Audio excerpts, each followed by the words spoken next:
visualization. So as it says here, in a nutshell, it's the visual representation of information. So you kind of get the idea why we should do this properly, right? So why should we do it?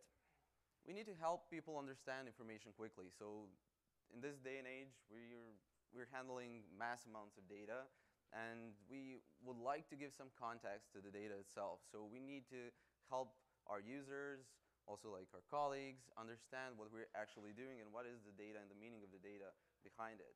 So we need to spot some relationships and patterns, also see some significance through the data points, and of course communicate effectively. So the best thing when we're talking about data visualization is to tell a story. So like we all want to tell stories. You remember when you were a kid, your parents told you some interesting and cool stories, and you still remember those stories, right? So let's try to do something similar with the web.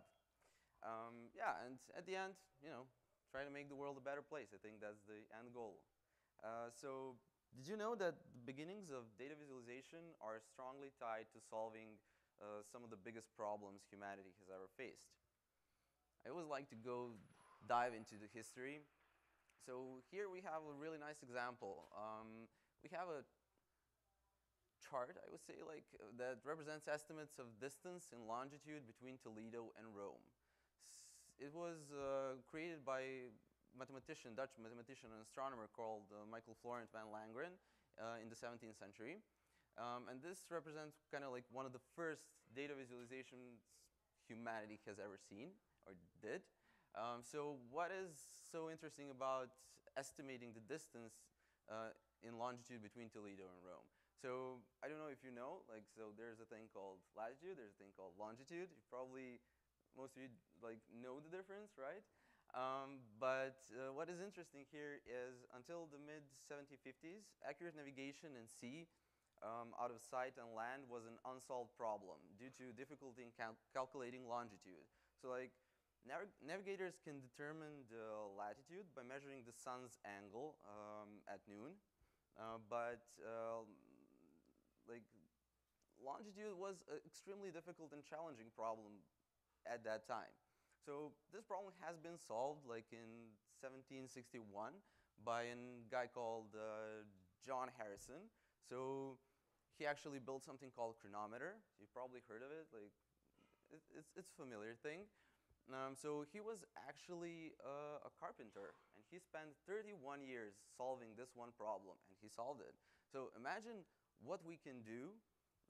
We are developers. We have all the knowledge, all the resources at our hands. So imagine what we can do with our skills. So what we see here is very interesting because what he did, what Michael Florent van Langren did, is he kind of tried to collect all the estimates that other astronomers did, and based on that, he kind of estimated where Rome is actually from Toledo. So you can see Roma written there, but you see the arrow, that's where it actually is. So, I mean, he was wrong, but kudos for trying. But yeah, and I think one of the best examples, and probably the most famous one, when we're talking about data visualization and history, is the cholera outbreak in Soho, so in London in 1854. So there was a huge problem back then in London. So there was a cholera outbreak, around 616 people died, and people couldn't figure out why. Why is this happening? Why is this outbreak happening? So an English physician called John Snow, you'll definitely remember this if you watched Game of Thrones. So what he did is he kind of created a map and visualized the outbreak. So I kind of enhanced this visualization so you guys can see this better. So the red points represent the outbreak, where all the people that got sick are located, and with the blue faucets are the water pumps that existed at that time at Soho. So there wasn't any running water, so you had to go to the water pump to get water. So what he figured out is okay, most of the people that were sick are kind of located around one water pump. Could this be a problem? Maybe.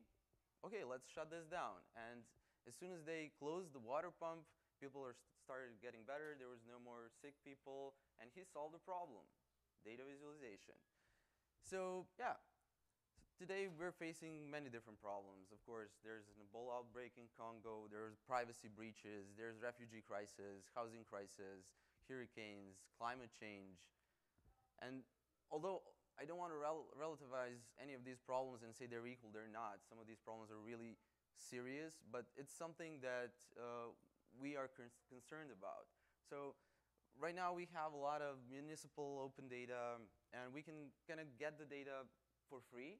And it's up to us what we're going to do with that data. So yeah, visualization is a great way to let your data speak. So what can we do to make it better? So since I'm a JavaScript developer, I'm proposing something radical, JavaScript. Yeah, works in a browser, it's versatile, awesome community, that's you. So although like there are interesting things you can do currently with data visualization on the web. There are many, many different tools you can use. There's also like the possibility of creating something on your own. And I'm going to demonstrate a couple of, I would say, current open source projects and solutions that are revolving around one framework. But I want to say something like, if the solutions that I present here don't solve your problems, maybe you can start building something on your own. I would love to see more open source solutions, like more open source frameworks. Not a lot of them when we're talking about data visualization, but also I won't say that the framework that I'm going to talk about today is the best framework ever. It's not. It solves one particular problem, and that can kind of span a little bit, but I like to use it, and hopefully you'll like it too. So who here has used D3.js? Okay, a lot of you, cool. So yeah, D3, one of the probably most famous framework when you're talking about JavaScript and data visualization on the web.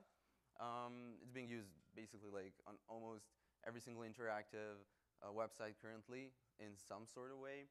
So what D3 stands for, it stands for data-driven documents. D3 framework has been developed by a guy named Mike Bostock. I think he currently works in New York Times. And he actually was nominated for an Emmy for like new approaches in current news coverage for D3.js. So if you want to win an Emmy, JavaScript. So although D3 solves a lot of problems we're currently facing, when we're talking about large data sets, especially when we're talking about visualizing data sets that have geospatial representation, D3 has a lot of limitations, because if you ever try this, you cannot actually draw a lot of points on the map and make it work nicely. So today we're going to talk about something called deck.gl. So what is deck.gl? It's built by Uber, open source. So excellent team there. Like they do a lot of open source stuff. So you can actually check. I recommend checking their GitHub. It has like a large-scale WebGL-powered data visualization, and we're going to talk a little bit about what this actually means. It has a layered approach to data visualization. So when we're talking about visualizing geospatial data, it's important to differentiate things that we are actually visualizing. So different types of data. So probably some GeoJSON that has some polygons, polylines, and stuff like that. And this actually handles everything. So it actually allows you to have complex visualizations by composing existing layers, but it also helps you to like create your own layers. It has a high precision computation in the GPU, so like it emulates a 64-bit floating point on the GPU, so it has a really, really good performance and high accuracy. And yeah, it has a nice integration. I said here like React and Mapbox.gl integrations, but we're going to talk about how to integrate it with also other frameworks, and like it can also be used with Google Maps, and you know. So when we're talking about resources, I always go to this, like the main website. There's a lot of cool documentation there, examples, showcases, blogs, and like link to the GitHub repository. And yeah, so if you ever used D3.js to visualize something, especially on the map, it has a very interesting challenge to it, because you have to instantiate like the data itself and then the object that you're actually going to draw and make a connection with them. So like if you want to visualize, I would say, like a lot of points, and each one should have a different radius. You need to customize all of these things like as you go while the code is running. But here, it's very interesting because how we do it here with deck.gl is because WebGL 2 has a great feature called instancing, where we can actually very cheaply create visual object instances, and we can clone it and tweak it. And what we're seeing here is like 4 examples of different core layers. We see labels, we see arc layer, we see scatter plot layer, we see marker layer, or like icon layer. And you can see like here on the examples how many points we're actually drawing in real time in the browser. So you probably want to see something that moves. So what you see here is an example of every person in New York City. So each dot represents 10 people. So that's density from extracted from 2015 census data. And we're currently visualizing 158K points on the map in real time. So if you see it's kind of laggy, that's because I'm running a lot of things in the background and also screen recording it. But don't worry, it will work a lot faster on your machines than it runs in this video. But yeah, so what this actually has excellent sync with Mapbox itself. So it kind of also applies for Google Maps. But as you can see, like as I'm moving the map, as I'm tilting it, panning it, zooming it, the data that we overlaid on top of the map moves with it, and like it's in sync totally. So like deck.gl reflects this really, really nicely. So another really, really nice example is data collected from yellow and green cab trips in Manhattan. So like this is data that has been collected in 30 minutes. So they have around 10,000 trips in 30 minutes. And we're actually visualizing almost 1 million vertices in real time in the browser. And as you can see here, so like you can see the blue one and the yellow one. And as we're actually moving the map, the animations are moving with it. And what you also can see here is that the buildings themselves are in 3D. So this is something that comes out of the box with Mapbox. So you can actually like opt out to use this. And it's really optimized for things like this. So yeah, but it's really interesting if you want to do some real data aggregation and filtering. So here we have UK road safety, personal injury road accidents in Great Britain from 1979. And we're visualizing around 140K data points, and we're filtering it in real time in the browser, so we can kind of get a little bit different context of the data that we're visualizing. Another cool example here. I'm sorry about this because videos sometimes are kind of okay. So what we see here is a wind map of the United States. So here we have built like 3 different custom layers. So those are not layers that come out of the box, but they solve, each one of them solves some particular problem. So we have also a particle layer, a vector field layer, and you can actually see how the wind moves and how the particles are moving with it. So there's like almost 1.3, I think, million points that we're visualizing in the browser in real time. So you can create some really, really fun things. And later on, you'll see why visualizing something like wind maps can kind of save people's lives. But also, if you just want to do some interesting animations, you can do this. So still, web browser, everything's working in the web browser. It's interactive. It's not a video. This is video, but you know. So yeah, I always have to repeat that because people are thinking, okay, this is something I pre-rendered and stuff like that. No, it works in the browser. And you can play around with it. But let's say you're not doing a lot of geospatial things. So you just want to visualize a lot of data points, but it might not be connected with geospatial information. So you can do something like this. So here we have a non-map related data visualization. It represents a building that's being scanned, I would say like duplex 2-story apartment or something, that's being scanned by a LiDAR. Who knows what LiDAR is? Okay, not a lot of people. Cool, great. So LiDAR stands for light detection and ranging. So it's a kind of surveying technique that scans the surface using laser lights. And it returns a densely populated 3D point cloud. So LiDAR answers some of the questions that were previously extremely impractical to answer.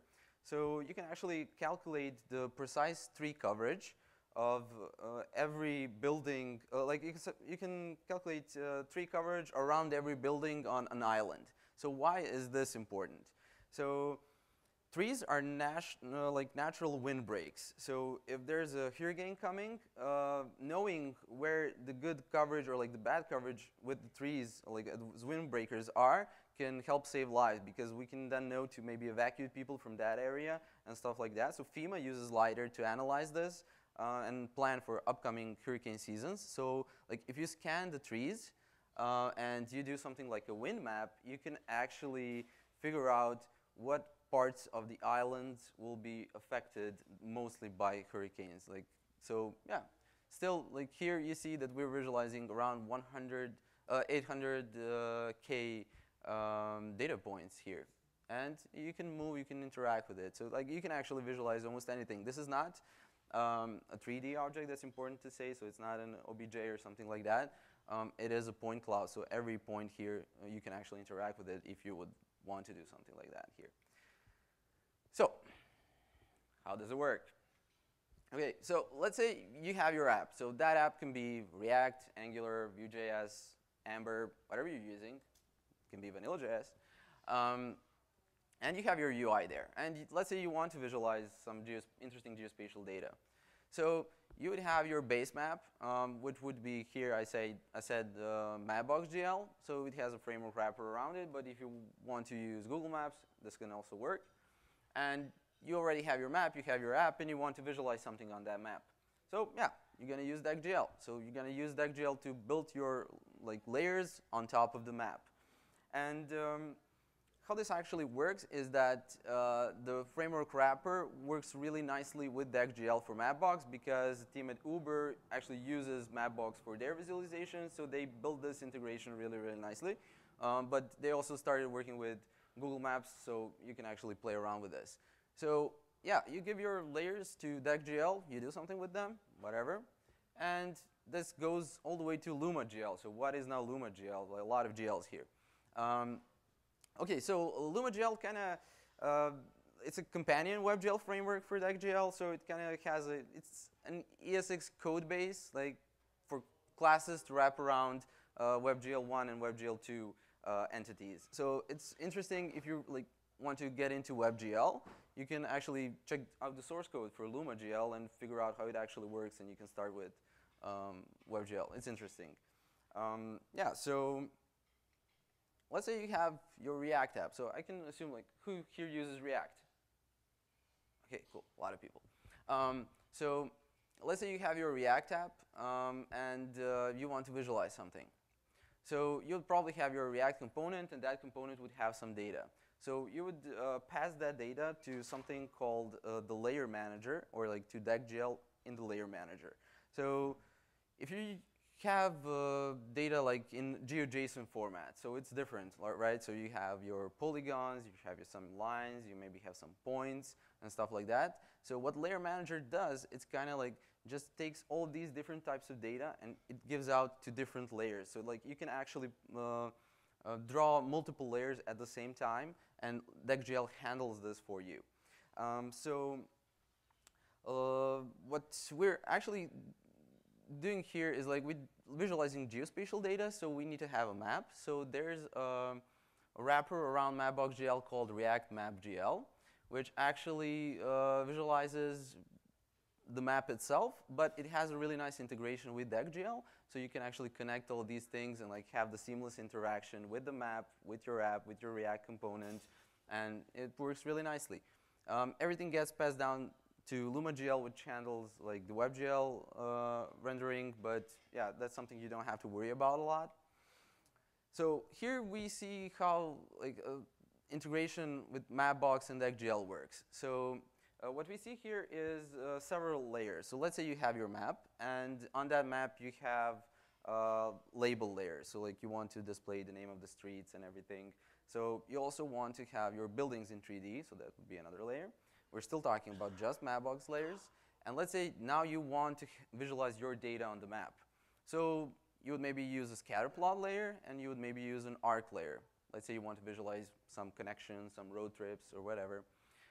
So what this does is actually it has the Mapbox layers are projected onto a Mapbox.gl canvas, and scatterplot layer and arc layer go into deck.gl canvas. So, and then everything goes into DOM composition, so you get the end result.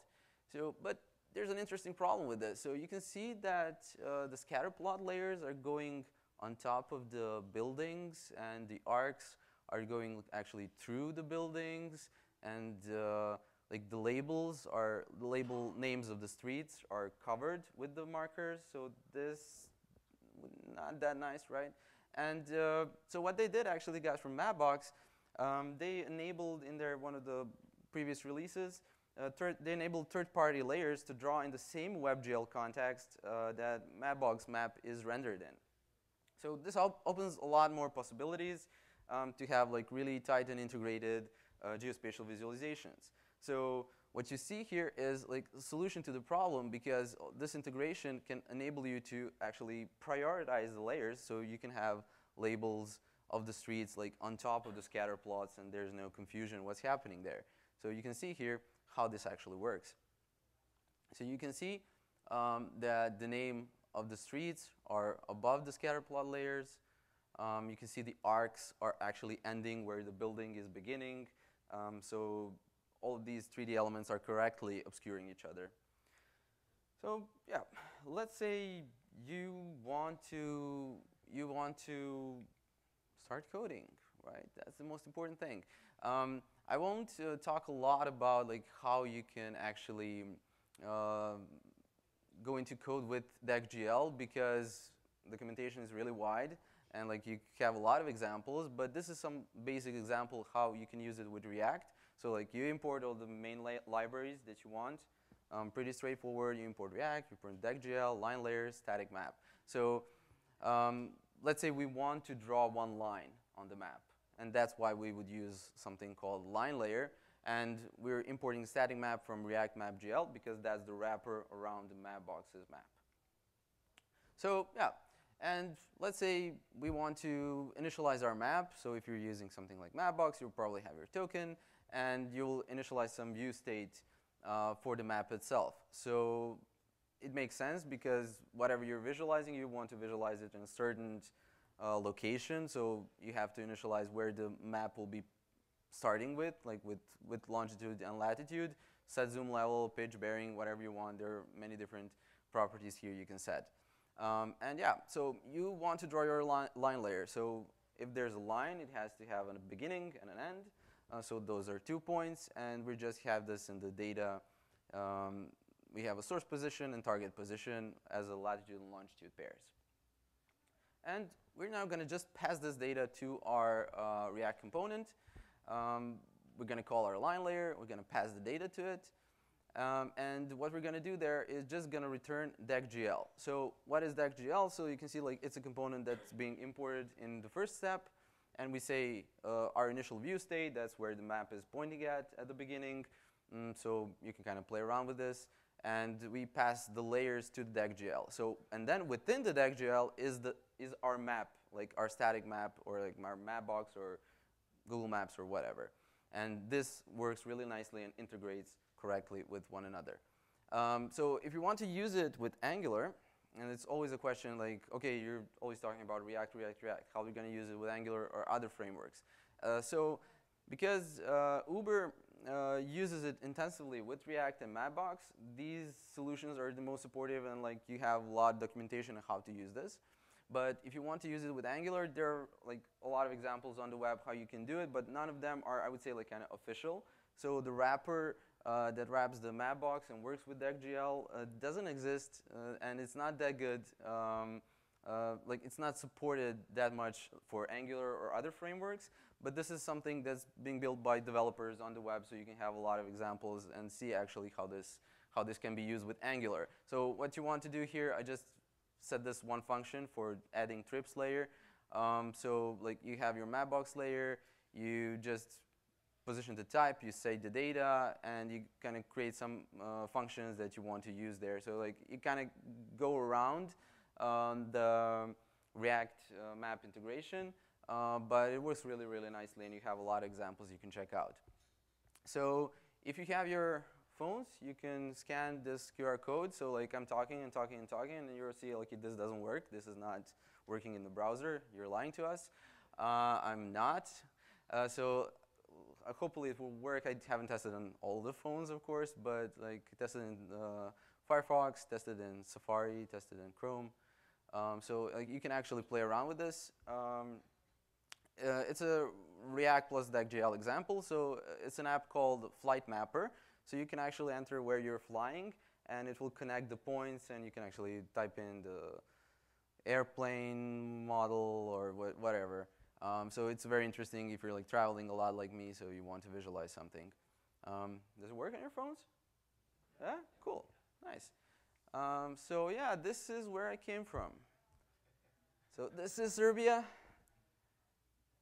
So I went to Frankfurt, and then I went to New York, and then I came to Richmond. So 22 hours since I left my home till I got here. But yeah, so using Flight Mapper to visualize this. With Angular, there's a really nice example also, like you can play around with it. I think this one is a little bit more fun because you actually have the buildings and animations of the trips. So you can see that as you zoom in and zoom out, the buildings are appearing and disappearing. This is a really nice optimization and like only show the details that you actually want to see. So play around with it, really. So yeah, as you zoom out, the buildings are disappearing, so you can actually see the animations a little bit nicer and better. So real life examples, that's the most important thing. So there's a tool called Kepler.gl, again with the GLs, sorry. It's a powerful open source geospatial analysis tool for large scale data sets. It's built also by a team at Uber. It's open source, and you can actually import your own data, let's say in GeoJSON format, and you can do some interesting visualizations. This is really cool. If you maybe have data scientists in your team that don't want to do JavaScript, you know, data scientists, they don't want to do JavaScript. It's only Python. And maybe they want to visualize something, or maybe some people that are not that technical, but have data and maybe have like more creativity. I think programmers, when we're talking about visual things, are not the most creative people. Yeah, maybe someone would want to like do something fun and interesting. Maybe some designers, and they can actually import the data and change it however they want. So yeah, but this one is the coolest one, right? Still not a video, still working in the browser. What's happening here? So this is a tool called Streetscape.gl. Again, I'm sorry. So it's a part of the autonomous visualization system. So it's like 3D-based visualization toolkit for building applications for autonomous and robotics data. Built by the guys from Uber because they're into these self-driving cars. So what's happening here? You remember the story about LiDAR? And laser collects point clouds. So each of the vehicles has LiDAR on it, so you can scan the surroundings and figure out, okay, this is a tree, this is a pedestrian, this is a bus, this is a bicycle driver, and you can actually analyze this data. So the car itself exports this data in a protocol called XViz, and you can import it in Streetscape.gl and analyze that data. So when you import this, you get this awesome visualization. So everything you see here is working in the browser. Everything here you see is WebGL, deck.gl, JavaScript. So you can actually see and analyze your data. It's a really cool tool to use if you're working with some of these things. So just short notice about the XViz protocol. You can get a lot of interesting data from the car itself. So a lot of metrics, accelerations, velocity, are the turn signals on, off, and stuff like that. And when you have this data, you can just import it into the tool itself, and it will be displayed properly. Again, just a little bit different how this looks. They built several solutions here, but still, JavaScript. Okay, so there's a tool called Foresight AI. So it's basically, the company is building a data platform for autonomous mobile robots. They're calling it like that. They want to change it. So their goal is to build the world's biggest driving scenario database for training and validating automated driving systems. So you can actually see it looks kind of really similar to what we saw in previous example for Streetscape GL. So like as Streetscape, also Foresight AR, they are tools built on top of deck.gl. So like deck.gl is running in the background, and all of these tools are built on top of it. So you can actually build your own tools that will do something similar. But yeah, so also if you're not into these kinds of visualizations and you just want to have fun, you can do something like this. Okay. So maybe you want to draw a cartoon, maybe. So what you see here is use of text layer API. So we convert pixels into characters on the fly in the browser. As you see, like I'm just gonna increase the font size here. And as I'm increasing the font size, you can actually see it's not a video, it's text, working with WebGL. So you can have fun with it, right? But yeah, I would like to see more solutions like this. People are creative.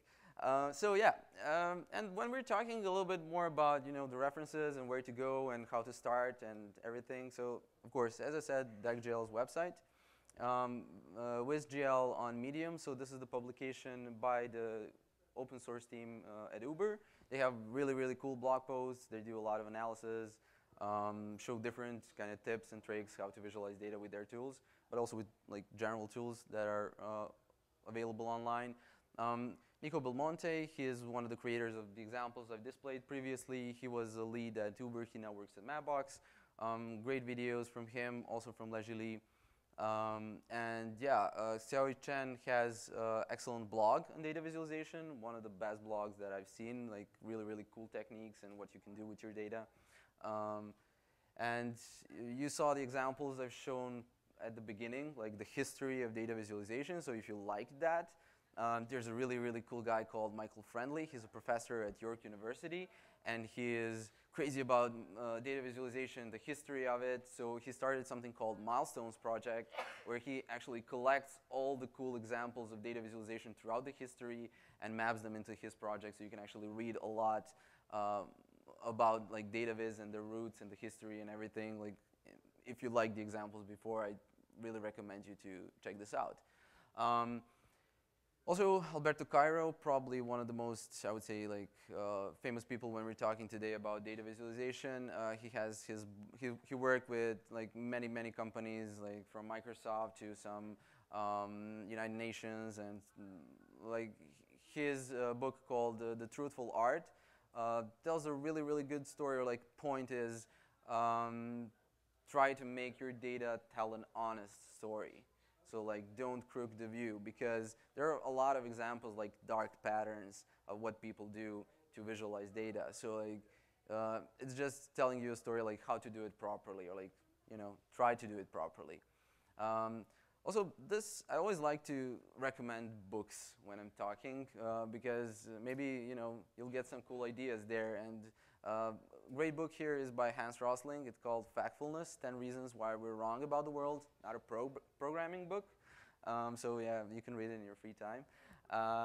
So what it says is like actually a good story about the world that we're living today and how our perspective might be a little bit wrong. And I like to think that I read it, I think, 3 or 4 times, and every single time I read it, I feel better about the world we're living in. So like, we're bound by so many negative things today, but we're kind of missing the silver lining there. So yeah, maybe you can also get some cool ideas on which kind of data you want to visualize here.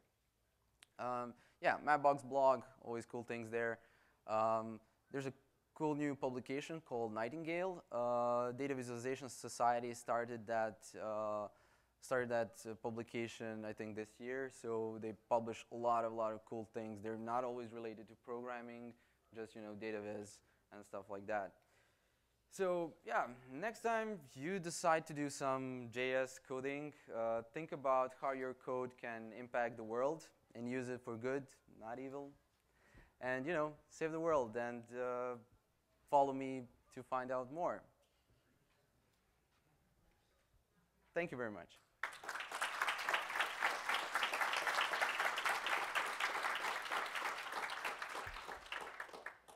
So if we have any questions, I don't know how this works. Is there a mic or something? No? Feel free to ask me anything. If you don't want to do it now, you can do it later. Any questions? OK, cool. One more thing I would maybe like to share with you, because I get that question often, is what are the limitations of visualizing things like this? So if we're talking about hundreds of thousands of data points, cool, you can use deck.gl. If we're talking about 1, 2, 3 million data points, yeah, you're still good. But if you're talking about visualizing billions of data points in real time in the browser, the first question is, why are you doing this? But if you still have that problem, as we at Ava have, don't ask us why. So what you can do actually is have a little bit different approach. Something like deck.gl won't probably help you get there, but you can actually build your own, I would say, rendering engine with some in-memory databases that can collect this data really, really fast, and you can render something like overlaying PNGs on top of the map, and you can map the interaction. So it kind of looks like you actually drawn billions of data sets on the map, but you kind of didn't. It's just one PNG. But this also can work, and there are actually companies that do just this thing. Like their whole business model is doing this, like creating scalable in-memory databases that can do these types of visualizations. So yeah, like I'm here to talk, like interact, ping me. I have 22 hours to come back, so like I would really like to meet new people here. Yeah, thank you very much. It was a pleasure.